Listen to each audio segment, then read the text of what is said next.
Salut à tous, c'est Rob Mace. Je vous ai joué en introduction un petit morceau, pas trop difficile techniquement, mais qui permettra de pratiquer des arpèges sur des positions d'accords à 3 notes sur les cordes aiguës. Parfois, les notes se trouvent à un endroit très proche du talon de la guitare, ce qui vous fera découvrir des notes aiguës que vous n'avez peut-être pas encore joué jusqu'à présent. Avant d'entrer dans le tutoriel, je vous préviens simplement que si vous souhaitez les partitions et tablatures en PDF, vous pouvez y accéder avec le lien dans la description de la vidéo. Concernant la main qui tire les cordes, je l'ai déjà annoncé, on est sur un jeu en arpège.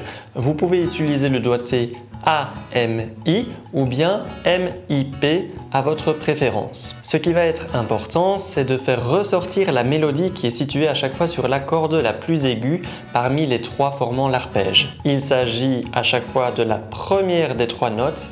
Vous le jouerez soit avec l'annulaire si vous avez choisi le doigté AMI ou bien avec le majeur si vous avez choisi le doigté MIP. Si vous n'êtes pas familier avec les arpèges, je vous propose déjà de vous entraîner sur les 3 cordes aiguës en testant les 2 doigtés, en tirant plus fort la première corde.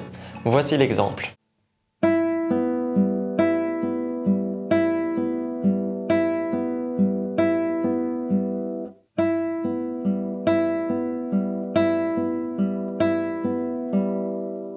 Concernant la main sur le manche, si vous êtes parmi ceux qui ont l'habitude de regarder uniquement les tablatures, jetez un œil à la partition ne fût-ce que pour choisir un doigté optimisé pour les positions d'accords. Cela est noté avec des petits chiffres non entourés à côté des notes, 0 pour corde à vide, 1 pour le premier doigt qui est l'index, 2 pour le deuxième doigt majeur, etc., etc.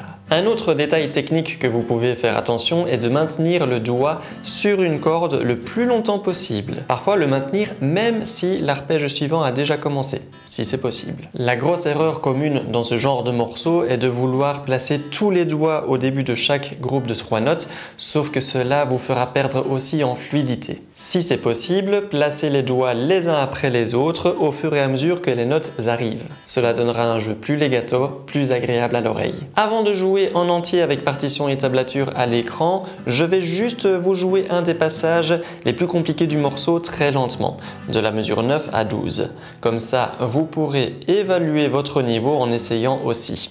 Voici le passage.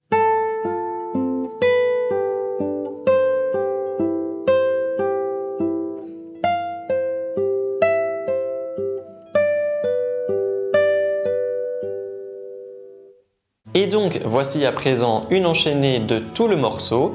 Pour rappel, les partitions et tablatures en PDF, c'est avec le lien dans la description de la vidéo. Petit pouce en l'air si vous avez aimé le tutoriel et visitez autourdelarosace.com si vous cherchez plus de contenu pédagogique sur la guitare classique. Ciao!